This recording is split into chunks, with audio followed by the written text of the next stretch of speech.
Okay, so same idea here with this question here. This is 2017.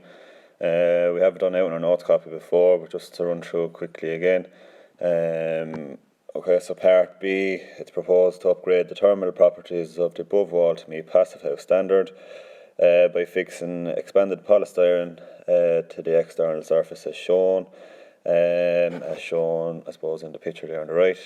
Using the given thermal data at 5A above, calculate the thickness of expanded polystyrene required to achieve a U-value of 0.15 watts per meter squared Celsius in this case. Alright, so those of you that would know your passive house information inside out would know that 0.15 is the requirement for a wall for a passive house standard. Okay, so that's the only bit of information you're given there in terms of the conductivity of the expanded polystyrene. Usually, if it's given you part B, to calculate or to get the thickness of it, it would usually give you the conductivity of it as well in part B, but you're going to have to, as it says, using it from part A, alright, so you actually have to go up to the table there for the thermal data and look for the conductivity of expanded polystyrene. Alright, so just looking at the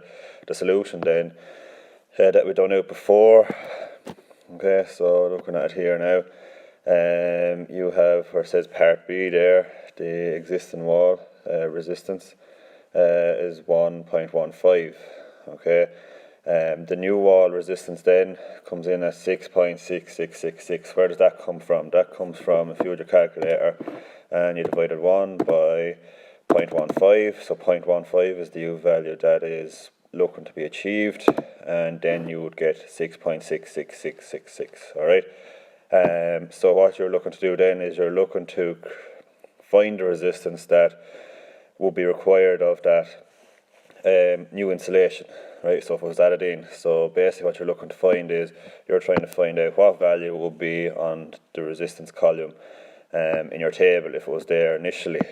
Okay, so same as what I've done in the YouTube video there.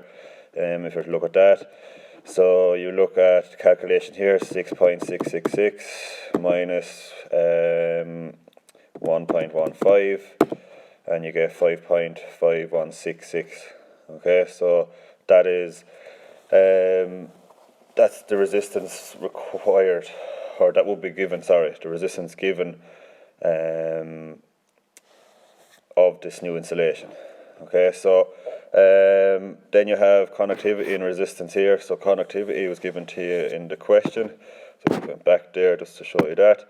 Where that's coming from, you'll see there it's 1, 2, 3, 4. The fourth one down there in the thermal data, 0.037. Excuse me, and then that's where that figure comes from. Resistance then we just calculate ourselves, and then you have, using your formulas that you would have used before, R is equal to T over K.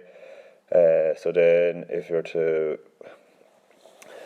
mix up your formula, then you would get T is equal to R multiplied by K. So 0.037 multiplied by 5.5166 equals 0.241. Right, so remember that looks fairly small in the measurement, but that is meters. Alright, so if you want to get it in millimeters, then you multiply 0.2041 multiplied by 1000, and then you get 204.1. Okay, so 204 or 205 millimeters of insulation is required to get that U value.